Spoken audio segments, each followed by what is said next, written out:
The Bama Football Recruiting Report. How you doing, Bone? Good, Gary. How are you?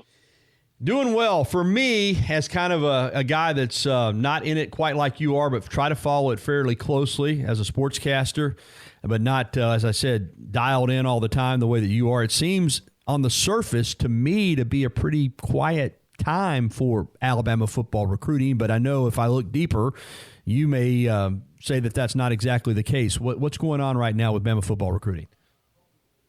Well, it's still pretty busy. Even though on the surface it may not look like much is going on, there is a lot going on. There's a lot of communication going on with recruits. There's kids setting up official visits. There's game visits, and there's a lot of recruits kind of watching and waiting to see kind of what happens during the college football season. What team starts to falter a little bit, what team starts to rise a little bit more than what everybody expected, and it's a lot of these kids setting up official visits either for during the season or after the season. And you look at Alabama's recruiting class, and it's pretty tight right now because of the numbers. I mean, overall you have 22 commitments in the recruiting class, and so there's not a lot of space left, and you got to make sure you're getting the right guys, you're recruiting the right guys, and just because a kid may have been a top target for you during the late part of the summer doesn't mean they're a top target for you anymore. And there's a few different reasons behind that. It may be, because let's say Alabama picked up a player at a certain position, or they ended up evaluating a kid and during his senior season and thinking, all right, this kid's not good enough to play here. And then you're starting to see some guys that have been evaluated a little bit more this season and are starting to become top-tier targets for Alabama, either once again or maybe just out of nowhere. I mean, we've seen this several times. I mean, we saw Josh Jacobs get an offer from Alabama 2 days before National Signing Day. And even though Alabama did miss on some guys, in order for an offer to come through for him, that worked out pretty well. Eddie Jackson was a player that did not get an offer from Alabama until after his senior season.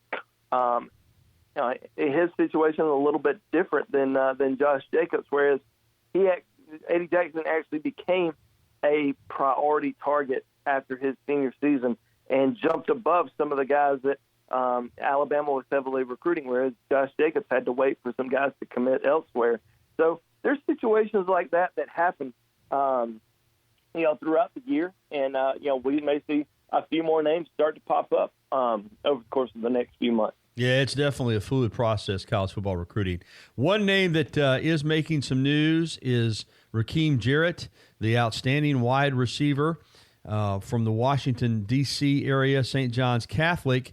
Now, he's been committed to LSU since the spring, and the LSU offense is lighting it up. But he's still got his eye on Alabama and, in fact, has a strong interest in Alabama.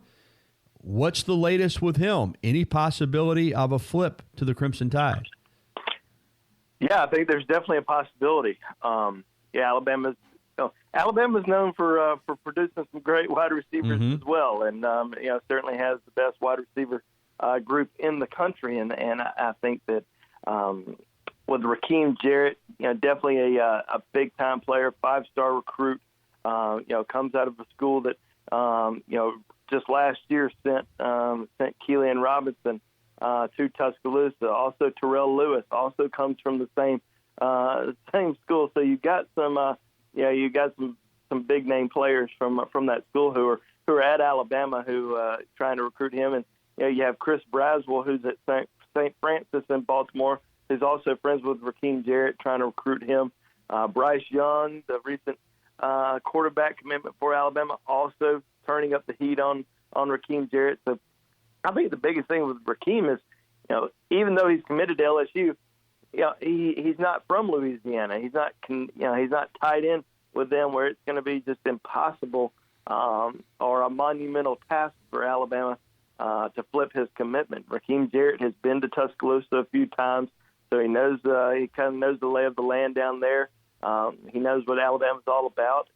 I think it was the running backs coach, Charles Huff, Alabama's running backs coach, went up to see Rakeem Jarrett. I think it was about 3 weeks ago now, and came away extremely impressed. And Alabama has really turned up the heat on him over the course of the last few weeks. So he does have an official visit set. It's going to be the Arkansas weekend. So he's going to be coming in for that official. And Alabama's still looking to add one more wide receiver to this class. And I really like what Alabama's been able to do at the receiver position this year, with the potential loss of, I think a lot of people assumed Henry Ruggs and Jerry Jeudy would probably leave after the season, but there's a chance that Devontae Smith may be gone now as well. So, kind of reloading at the receiver position, going after some elite guys. Like I said, Alabama's receiver class right now, extremely talented.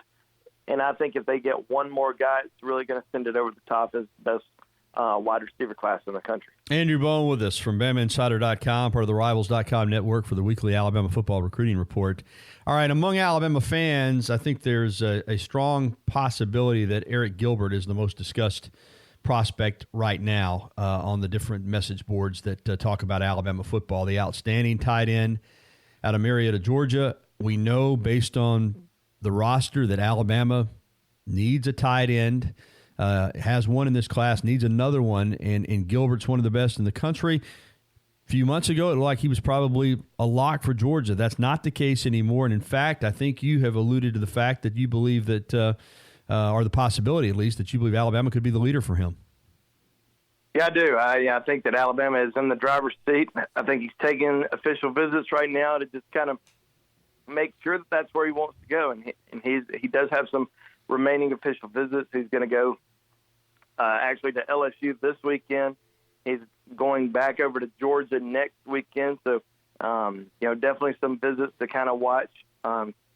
He has already taken official visits to Alabama and Texas A&M. He was in College Station a couple weekends ago. He visited Alabama back in June for his official visit, which a lot of people, kind of saw that visit back in June as, all right, Alabama's on the outside. He's going to come in for an official visit and still take all of his other visits. So there's probably no chance of Eric Gilbert ending up at Alabama.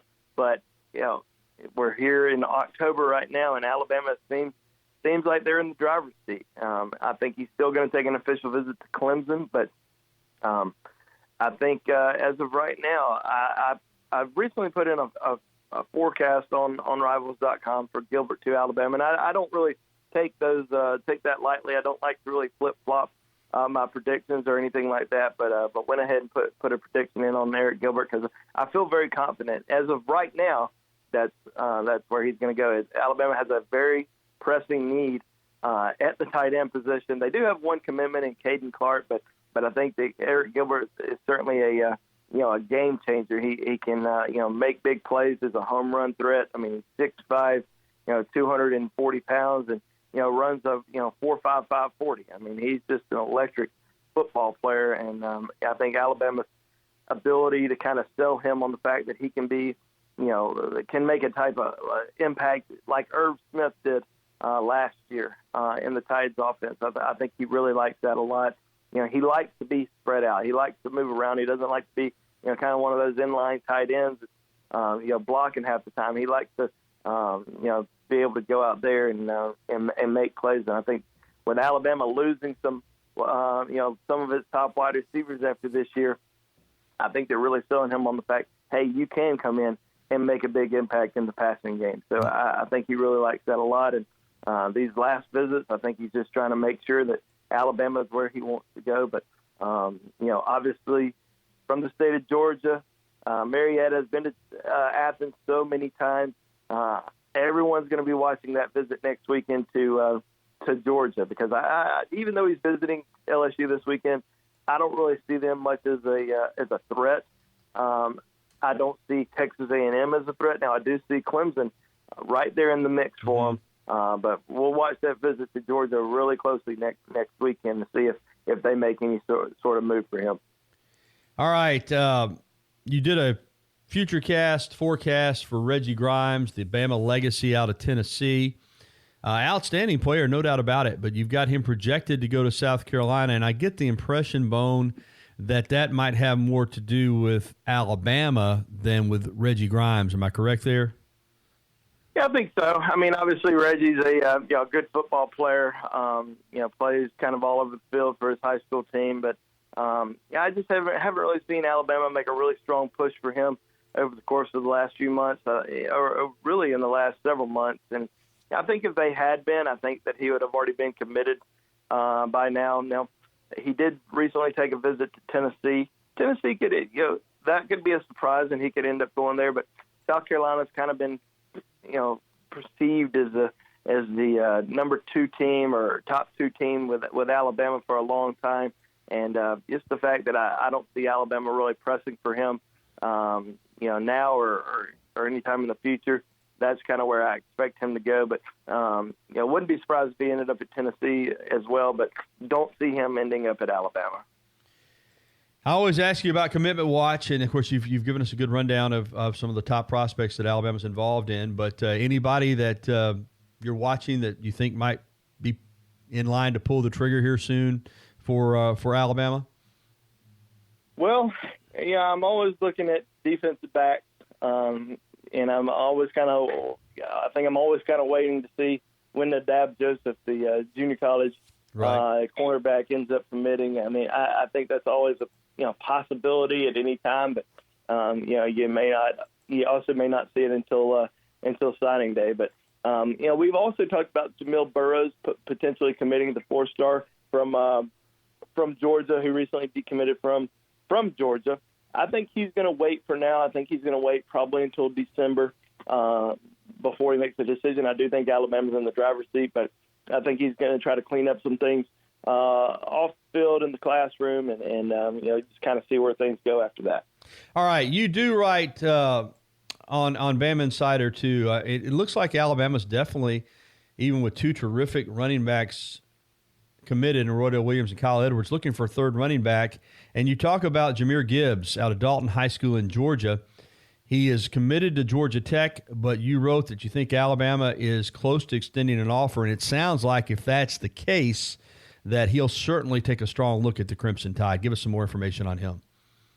Yeah, Jahmyr Gibbs is certainly having a strong senior season over at Dalton High School, and certainly a kid that I would pay very close attention to because a lot of schools are starting to get on him. Kind of like last year, DJ Williams from Florida, who started blowing up as a senior, started picking up late offers, and it seemed like he was obviously a very good player, but everybody was kind of waiting to see what happened with Trey Sanders before any certain move were to happen. That may be kind of the case this year with Zachary Evans.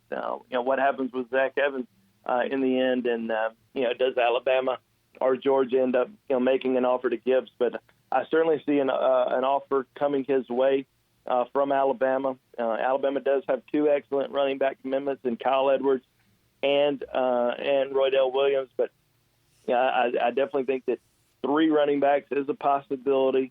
And I've always kind of said, if they get 3 running backs, it has to be, the third back they take has to be somebody special. And we keep saying Zach Evans. Now, Jace McClellan, the Oklahoma commitment, Rivals 100 player, is going to come in for an official visit. I don't see him flipping right now. I know some people think that there's a good chance that Alabama can flip his commitment. I really don't see it. I mean, he keeps saying he's 100% committed, but he is going to come in for a visit. But we'll just have to wait and see. But if Alabama does take a third running back, watch out for this Gibbs kid out of Dalton, Georgia, because I think he's certainly rising up the list. And you just never know what's going to happen with Zach Evans. I mean, I think Alabama's going to continue to recruit Evans, but there's probably a long way to go with his recruitment, and I'm sure nobody will really know what's going to happen with him until signing day. So we'll wait and see. But Jahmyr Gibbs out of Dalton, Georgia, definitely a kid to pay very close attention to over the next few months. All right, before we close out, speaking of running backs, I want to ask you a question, and it's kind of your opinion more than anything else. But you look at Josh Jacobs and what he's doing with the Raiders, and is that a positive for Alabama or a negative? positive in the sense that certainly Alabama is going to pitch his example in recruiting. They're going to say, listen, Josh Jacobs didn't have a ton of wear and tear because we have so many good backs. He went to the Raiders. He's lighting it up. Some other schools may say, listen, man, they had Josh Jacobs, and he never finished higher than third on the team in rushing. You can be a great player there and not even get your opportunities. So is that a guy like Jacobs who, and this is nothing against Damian Harris or any of the other guys that were ahead of him, but clearly I think there are a lot of people that feel like he was underutilized in Tuscaloosa. Is that a positive for Alabama in recruiting running backs or a negative? How do you see it? Well, I think it's a positive. And I'm sure there's probably going to be some schools out there that will use that as a negative against Alabama, but I see it as a positive, and I think it's something that Alabama's strongly going to use. He doesn't have a lot of wear and tear, as you said, and he's able to go in and make a big impact as a rookie, and the fact that he's having a successful rookie season is only going to make people, make coaches at Alabama really, press that narrative, about not having a lot of wear and tear and being able to go in and make an impact. You look at the top 10 rushers in the National Football League right now, and it's Josh Jacobs, Mark Ingram, Derrick Henry. You have three of the top 10 in the NFL, all former Alabama players. That's something that Alabama's really going to be able to sell that most programs can't sell right now. No doubt about that. All right, Bone, you're always working in terms of keeping up with the latest updates, and you provide them for all the subscribers there at Bama Insider. Pass along the information on how people can get a subscription and a membership, and also, of course, they can follow you on social media as well. Yeah, well, you can follow me at my Twitter handle at Andrew J. Bone. You can go on BamaInsider.com. Sign up for a 30-day free trial. Check us out. I think you'll enjoy it. We don't really have many people who don't sign up for the 30-day and don't absolutely love it. So check that out. If you want my recruiting info every single day, if you want to ask me any questions any day, any hour of the day, come on BamaInsider.com and join our family over there. Great stuff. Appreciate it, Bone. Thanks, Gary. Have a good one.